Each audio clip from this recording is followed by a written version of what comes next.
And we try to be reasonable and appropriate. Which is the hardest part for you.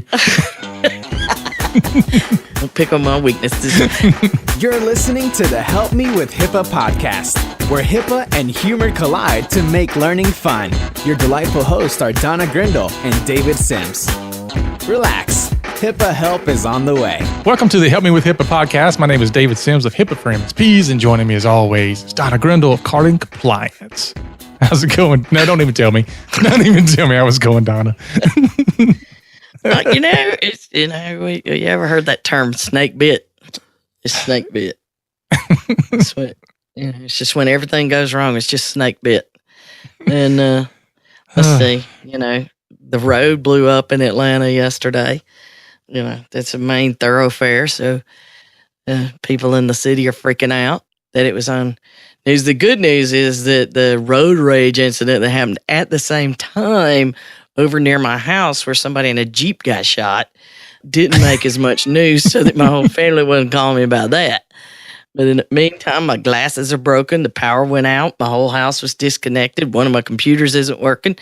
And you are complaining. So let's get this done, David. Yeah, but at least the me complaining is like every time. I mean, you should be used to that. It's the only part of my day that's normal. I mean, exactly. Oh, boy. So, speaking of things going wrong, that's kind of the topic of our show. But before we get into that, let's invite everybody to the HIPAA Bootcamp. So, the HIPAAbootcamp.com. That's right.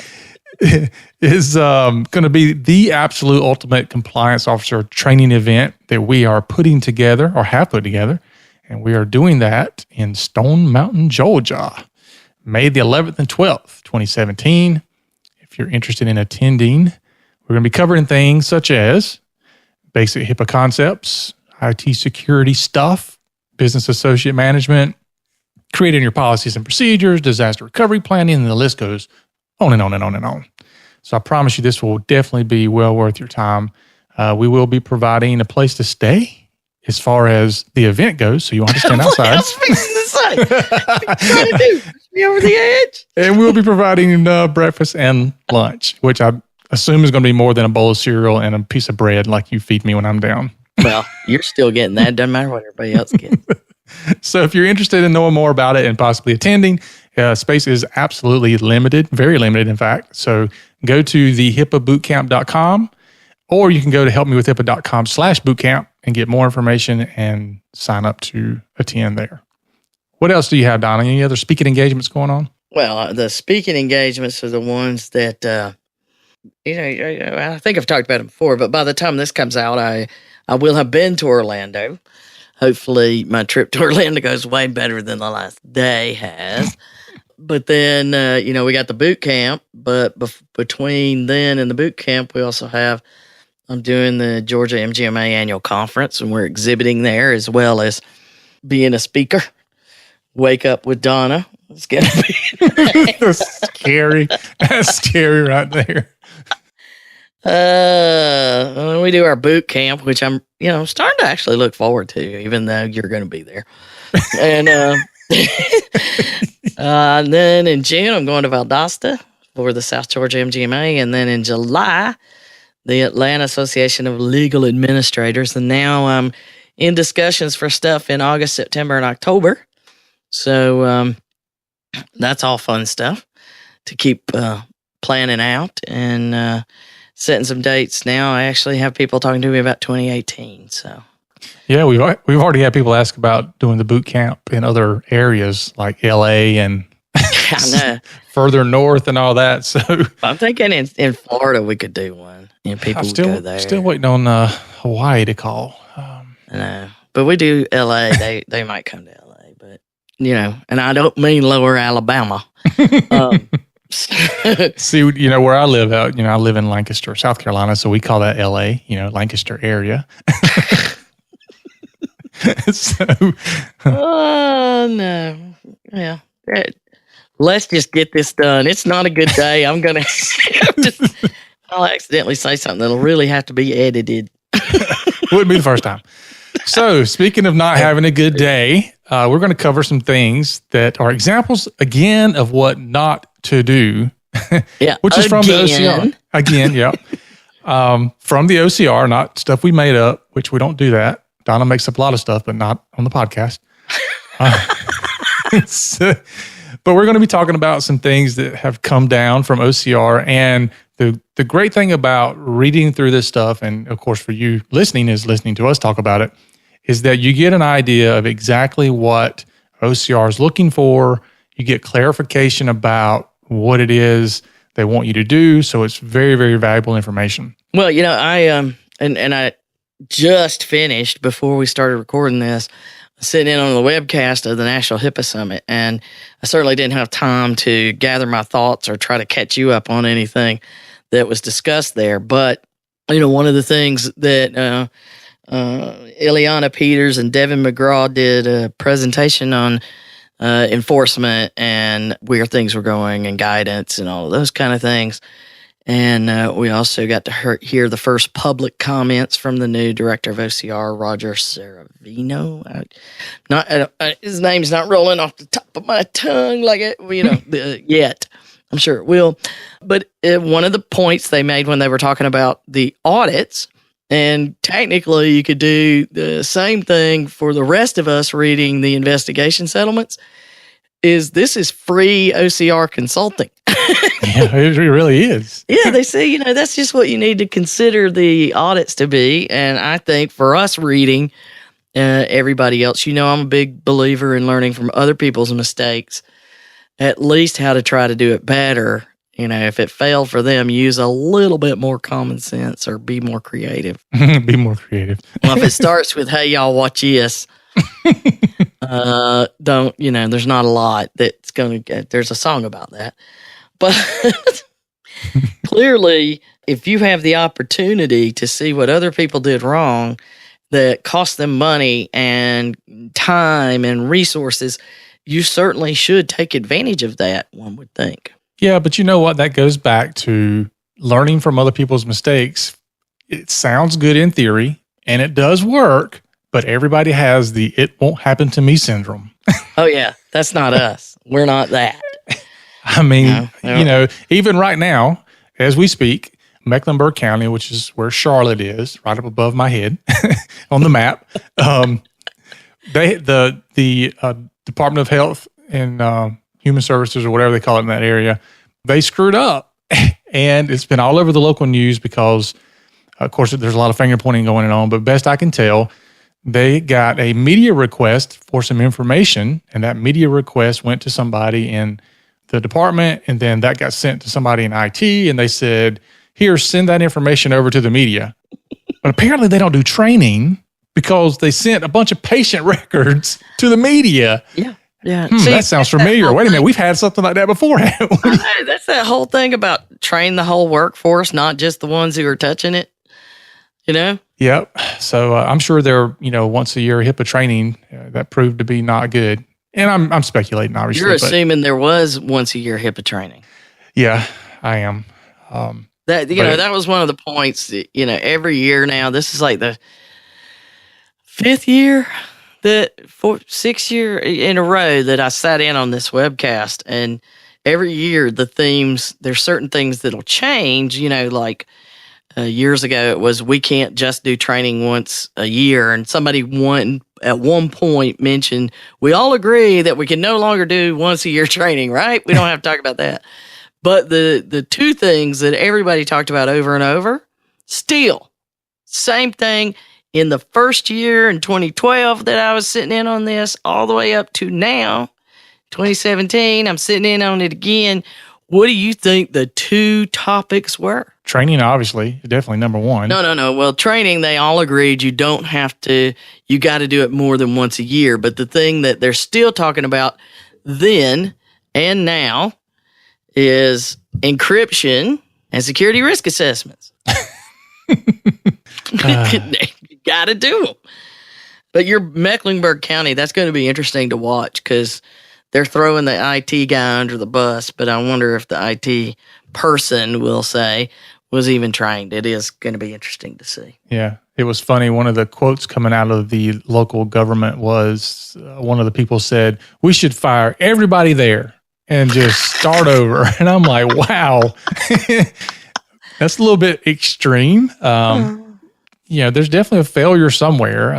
I would imagine, number one, probably a failure to train, but number two, when you have requests for information to go outside of your organization, it should go through multiple hands and eyes before it goes out, not just, some dude in the IT basement replying with whatever information you told him to attach. Well, the state of Georgia did a similar thing with the voter list a couple of years ago where they sent it out on CDs and to the media, and it was supposed to be a summary, but it was the whole spreadsheet. Mm-hmm. And everybody was like, could we get those back? But, it also lends credence to what we always say, which is, stop looking at just the whole hacker thing and technology. And, everybody thinks it's some, Russian hacker group trying to get them or phishing and ransomware. And I mean, we preach all that. I get it. But more times than not, it's somebody that just done something stupid. Well, our episode a couple of weeks ago was insiders are your biggest problem. Mm-hmm. I don't remember what the title was, but that's what we were talking about. Yeah, and you can't fix that with technology in most cases. It just takes training. It takes common sense. It takes taking time and making sure these things are not going to happen. Building that culture of compliance. That sounds like a novel idea. But that brings us in. You could just use duct tape. Yeah. Paper and pencil. That's what one guy told me. I'm just going back to paper and pencil. Yeah, I had a guy. Well, why are you making us go to computers? We're just going back to paper. Paper gets lost too. In dumpsters and on the sides of the road. We've seen all of it. Yeah. This isn't about, this is about your business. Worry about yourself. So let's talk about the Children's Medical Center, which is actually a fine, not a settlement. We don't see those very often. This is only the third one in the history of HIPAA. The first one, they never saw a nickel because that company, just Signet, went out of business. They just shut their doors. But they were clearly such a mess if, it didn't go well. But then you had last year was Lincare, and they held to their guns that it didn't apply to them and that they had done everything they could. But then this one,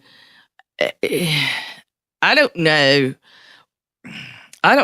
if I had anything to do with this hospital, as far as my family going there or being involved in it I'd be asking a lot of questions when this came out, because first of all, it went to a fine because they just basically didn't answer them.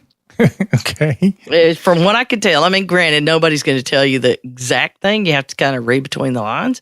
They're going to give you all the legal documentation. But if you pull that agreement, the final determination, it's not an agreement, but if you pull it, they have a timeline and they give you 20 bullets about things that went wrong and what the investigation followed. And they got the, smoking gun, so to speak. And it's just, it's beyond me.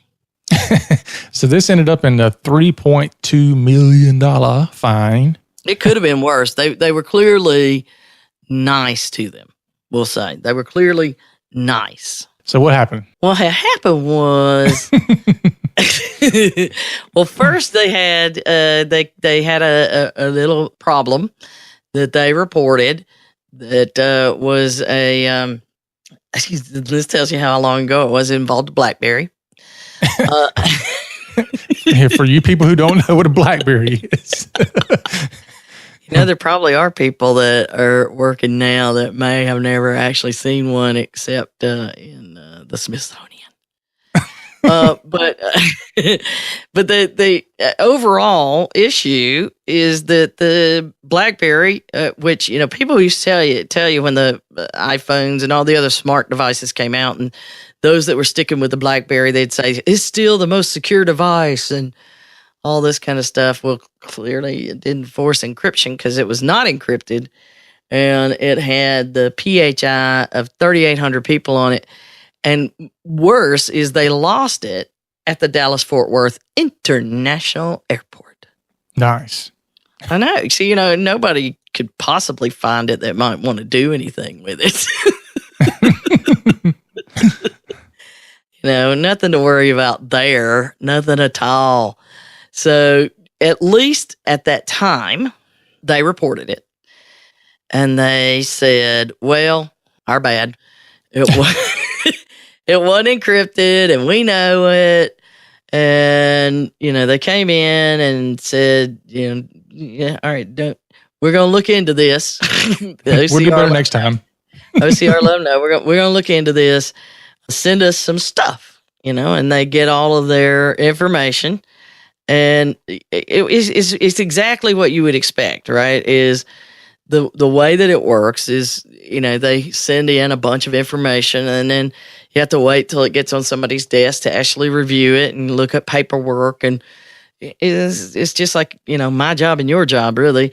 And so in the meantime, they called up and said, oopsie. Back at the ranch. Oopsie. This happened again. And, at least, that it happened again. And this time it's 3 years later, so they, how we've talked before about how long it takes to get through these things. Mm-hmm. So 3 years later, they call up with another one. And this one this one's a stolen laptop. Now, it is interesting enough that they blame that they did not encrypt 3 years later. Nothing's encrypted.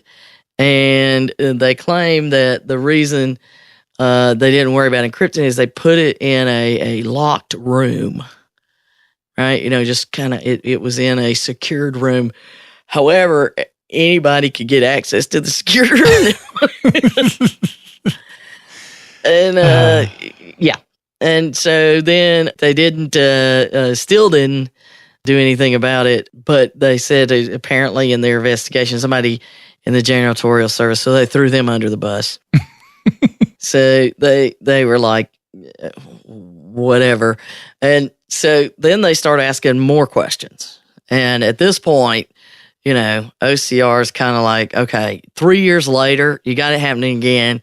And your excuse is it was in a secured room that everybody had access to. I mean, basically it was that. So they start looking deeper and they find all kinds of things. They find, for the first one, they asked to get your security risk analysis, right? It's the first thing they asked for. It's always going to be that. Show us your We're still working on that. We're still working on it. Yeah. Well, no, they had them going back to 2007. Nice. And they had external parties doing them going back to 2007. This is the part. This is a little bit more makes my voice go higher. Yeah. How can these things happen and be unencrypted and stuff locked in the? Yeah. So they had somebody come in December 2006 to February 2007. They did a risk analysis, did an analysis of everything, and they identified an absence of risk management, meaning nobody's doing anything to really manage the risk, and you don't have encryption on these mobile devices, so it could be a big exposure. So you need to implement real risk management, and you need to do encryption. So that was in 2007. Oh, so they knew.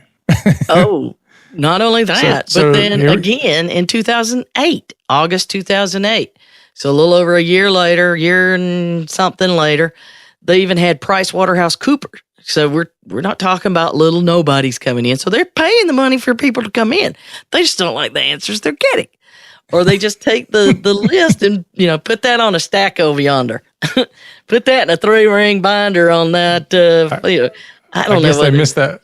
But I guess they missed that part where you have to do the risk management plan after the fact. Well, that's what they said. You're not doing risk management. And here's some things that need to be in your risk management plan. And then when PwC comes in, they mark the lack of mechanisms to protect laptop, workstation, mobile devices, or USB thumb drives as unsecured mobile devices as being high risk. They actually say it's high risk and data encryption is a high priority item, and that they even say you should implement data encryption in the fourth quarter of 2008.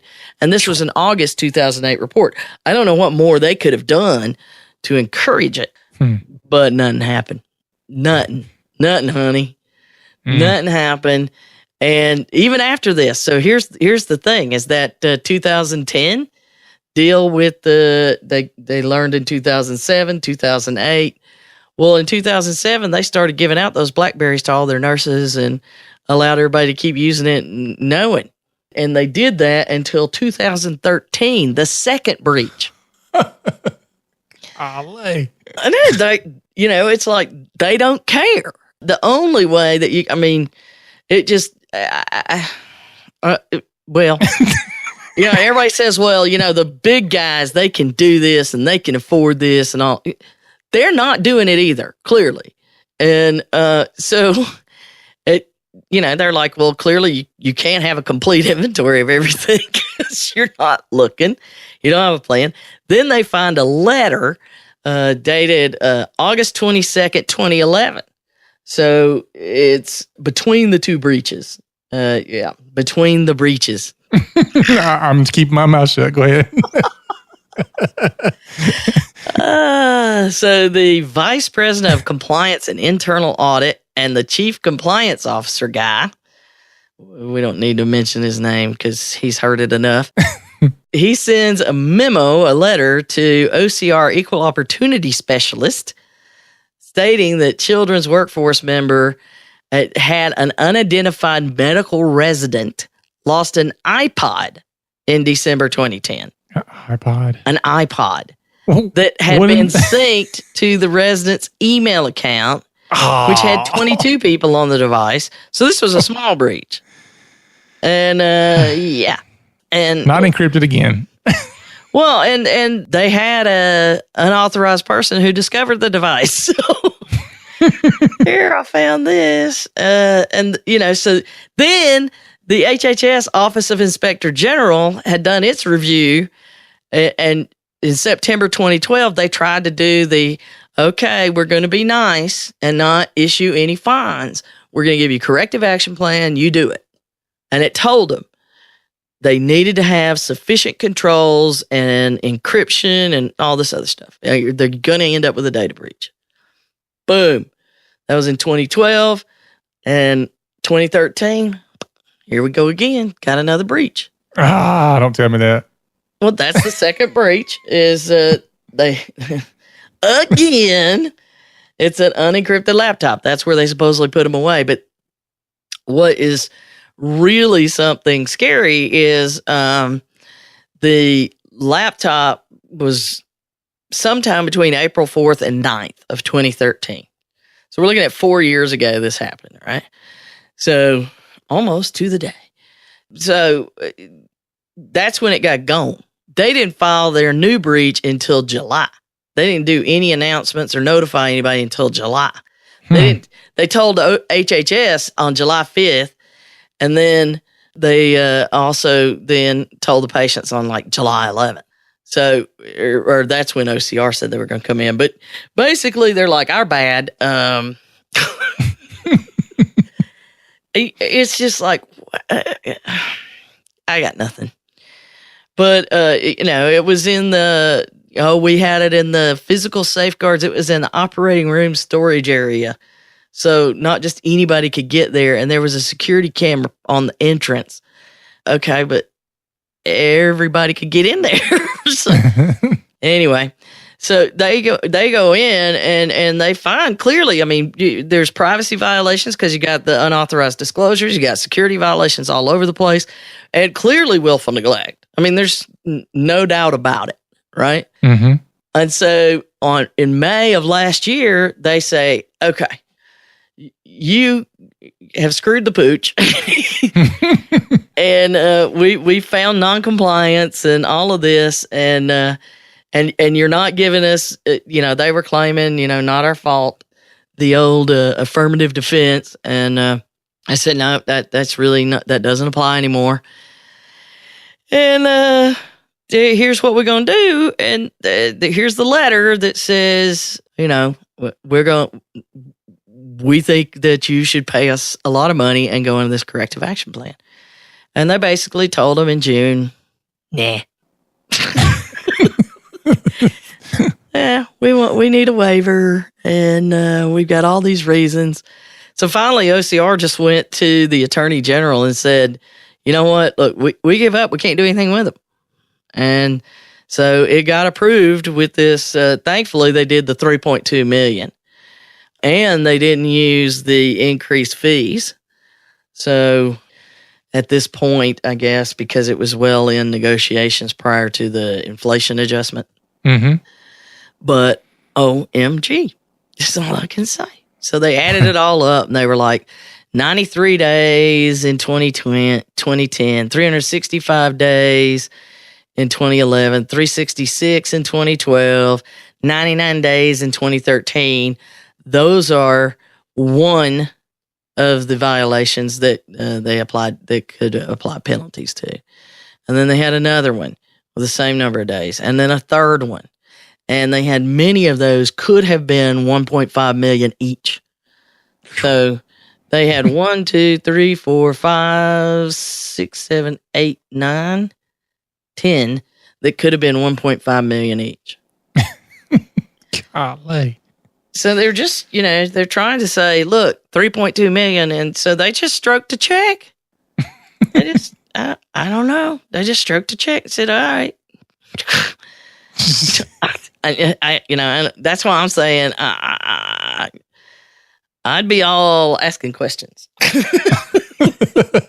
So they definitely have a culture of non-compliance. I guess. I mean, you got documentation, you got letters, you got how many people going to tell you stuff before you start paying attention? I'm really surprised that OCR was so lenient on them. But they ask for your financials before they give you a fine. So that may be the reason. Yeah. So they look at it and they say, what's going to hurt but not put you under is what their intent. And so that's what they came up with. But $3.2 million, fine, and they already got the money. So they clearly have money. Why not spend that $3.2 million on securing patients? Anyhow. It wouldn't cost that much. So the next person I think would have loved to have had just a $3.2 million settlement. Memorial Healthcare System, $5.5 million. Wow. It's like, this is the largest one to date. So we had the largest fine and only the third fine ever and the largest one. And then you have the largest settlement ever. Both occurred in February. So, bam. Yeah, things to come. Things are going up. Well, and this one is just nobody's, the lights are on, but no one's home kind of thing, because this is another one where you don't want to be that person that figures it out. That's all I'm going to say, because, at some point it wasn't you that was supposed to know. And you're going to hope that when this happened, you weren't the one supposed to be doing it. And then by the time you find out, it's still a bad day for you, but not as bad as when you're like, that was my job. So they report a breach that says, this is Memorial Hospital. So it's one in Florida. And they report a breach in April 2012. Again, we're still on the old stuff. And they said that 2 employees had inappropriately accessed patient information.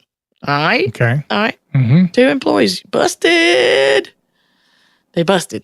Well, then in that investigation, they're like, hey, has anybody been looking at this? Oops, we haven't been looking at these audit logs enough, I guess. They actually started digging into it. And at that point, they realized, so this is a case where they had affiliated physician offices. A lot of hospitals do, where they own these physician offices and they allow them access into the systems in a multitude of ways that, the business agreements control, whether it's a BA or whatnot, but it's still a third party that is allowed legally to have access.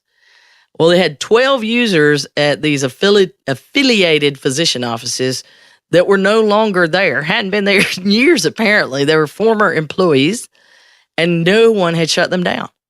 And they had access to 105,646 individuals. And here's the thing. Those former employees who no longer work there but could still log in were doing it on a daily basis. for a Oh, year. so they were still logging in. Yeah. After they know, yeah. So they're logging in every day, daily, every day. They're logging in and pulling information on patients. And turns out this was the deal where we talk about, I think it's the one that's tied to some of the stuff with the fraud and tax. They were filing tax returns, fraudulent tax returns with these patients. Oh. Yeah. So nobody wants my information, right? I know. No. So between filing false insurance claims, false tax returns, and then selling your identity, nothing that they can get from you until you want the money, then good luck. So that, their whole point, their violations were, first of all, there's an impermissible disclosure, clearly, right? Because people that weren't supposed to see it were seeing it. So you've got that, and that happened for 392 days from April 1st, 2011 to April 12th, 27th, 2012.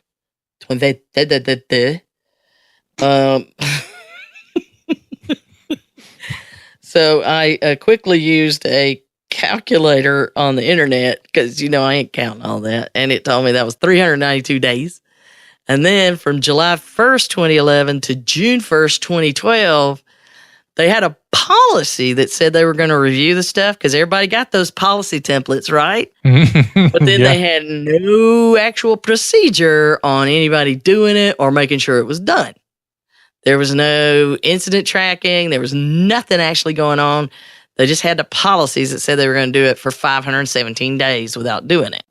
And then they had the policies that said, hello, we're going to document when people leave and properly deactivate them and have procedures in place to keep people who are no longer employed from having access.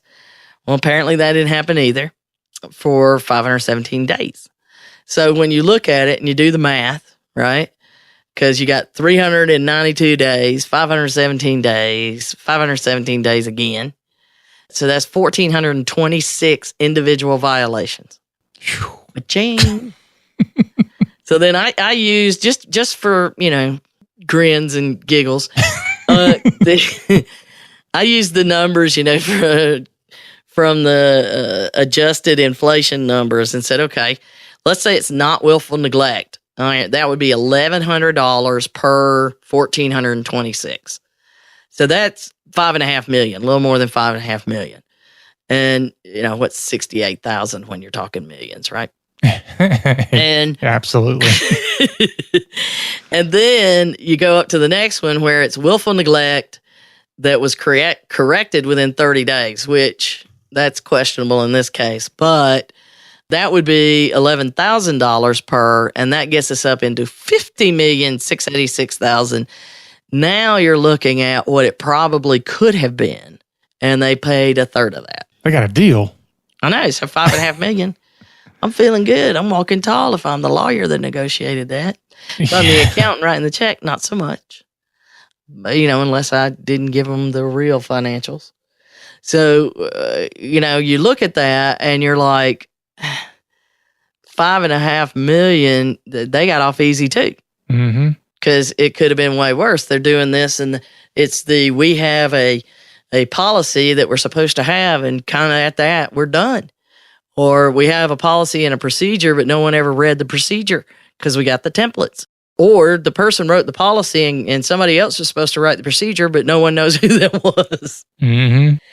But I did, one of the other things I heard in the HIPAA Summit was, this was a absolutely wonderful statement that you had to crack up at, is because, banks have to do HIPAA too. So, a lot of them provide services that require them to be a business associate. So there was a JP Morgan representative on one of the panels, and they were talking about a lot of things, and they were all talking about enforcement. And I can't believe the Children's Hospital had to pay $3.2 million and this kind of stuff. And the guy says, JP Morgan says, well, our other half is consumer.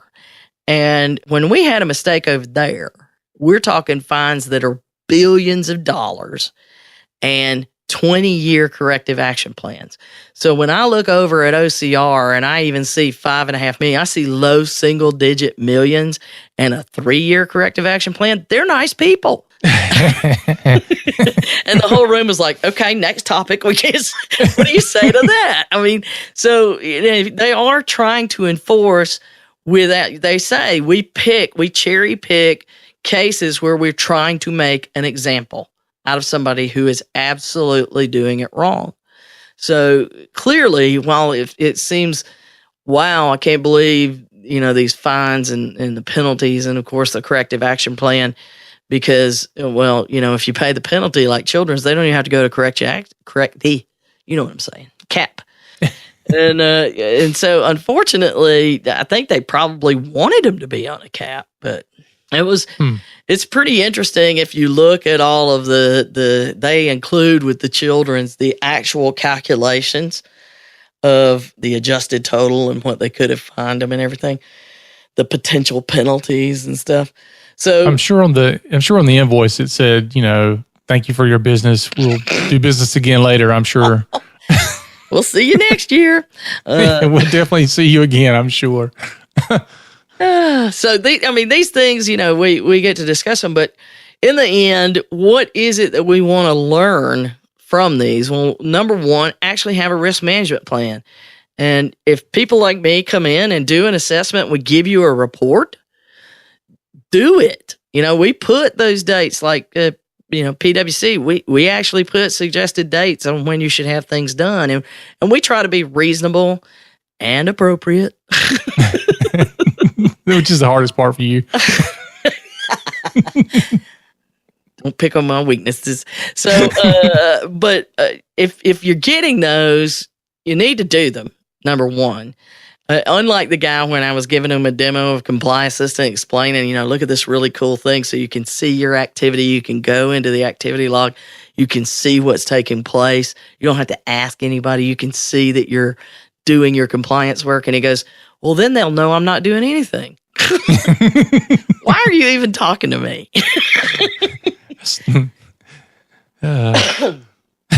I know. So at any rate, one of the things, is number one, if you see the stuff, do it. Number two, encryption.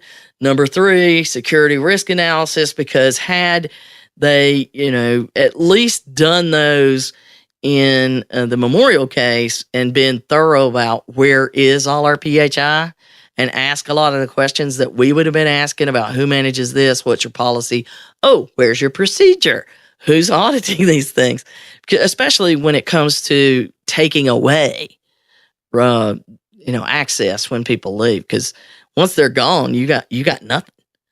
So you want to get them out of there. But then looking at your logs. So there's the SIMs, which look at the network traffic, and then there's the products like our friends at Sphere, which look at the EHRs. And the EHR product at Sphere would have definitely noticed these people accessing things. And my guess is they wouldn't have been doing it the way they had always done it before, because, it's not like they go to work every day and just start accessing patients once they're gone. Maybe they did. Maybe that was their cover. Honey, I'm going to work. Gonna go steal some people. Okay, I'll bring you some coffee in a minute. Oh, I'm having a bad day. So you want to make sure you're doing your audits, that you actually have procedures for your policies, that you're doing encryption, that you're doing security risk analysis. And when you do the analysis, actually do what it suggests as high priority items. Those are not just for fun to make them be red and highlighted. It makes it pretty, but that's not the pretty you're looking for. And then, of course, talk to your third parties. If you're giving third parties access to your information, and they're supposed to tell you what employees need access, whether it's a VPN connection or connection to your EHR, your practice management, to spreadsheets, emails, whatever, which is, by the way, another reason not to email things, even if they're encrypted, because what if they don't get that shut down? And you can email things to yourself. But I digress.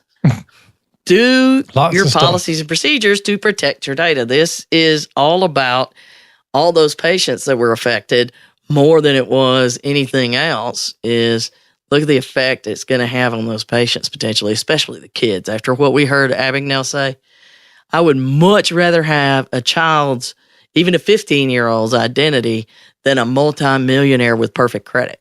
Mm-hmm. That's what he said. That's what he said.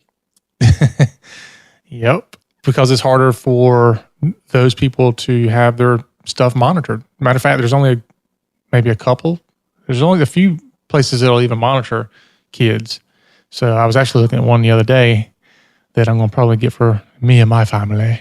Yeah. Well, and because you know I'm a target. Being with you makes me a target. Your big mouth makes you being there in Charlotte's making you a target with you. I mean, how many breaches you been in now? I don't know. I got a bunch of breaches. Go look at my closet. Oh, by the way, Devin McGraw said that she wanted a T-shirt made up that said addressable not equal to optional. And I thought, we can hook you up. Yeah, we can. Yeah, we'll give her the line. You know, I thought that the addressable does not mean you go naked. You don't have to wear a little black cocktail dress. That's all. That's all I'm saying. All right. That's all you're saying. Very good. So that's our show for today, folks. Hope you enjoyed it. Remember, you can head on over to our website if you want to catch this and all the other episodes we have in our archive, because there's starting to be a lot. I know. We're at helpmewithhippa.com. If you have a question, you can leave it right there on the front page, or you can email it in. We actually have a lot of questions that are coming in, so we probably have to do a Q&A session episode here pretty soon. Remember to share us out on social media, review us on iTunes, and if you don't know how to listen to the podcast, you can either listen to the last one where I explained it, or I'll explain it again here. You can listen to it on the website. You can also download your favorite podcast players, such as CastBox or Podcast Addict, and there's a bunch of them out there. So you're explaining this to people who are listening. You're explaining how to listen to the podcast? Yeah, because some people listen to it on the site, and they're like, but how do I listen to it in the car? Okay. Just check. Seemed redundant. Because I've had somebody say, look, I want to download the episodes. Okay, and I'm fair like, enough. I don't know why, but okay. Let me tell you how to do it. So anyway, there it is. So for Donna and myself, remember, HIPAA is not about compliance. It's about patient care. You've been listening to the Help Me with HIPAA podcast, hosted by Donna Grindle and David Sims. The show created to help you with HIPAA. For more information or to ask us a question, visit our website at helpmewithhipaa.com. Neither Donna Grindle or David Sims are attorneys, and they do not offer binding legal advice concerning regulatory compliance. The information in this podcast should not be relied upon or construed as legal advice in any way. Consult your attorney for legal advice concerning compliance with HIPAA regulations.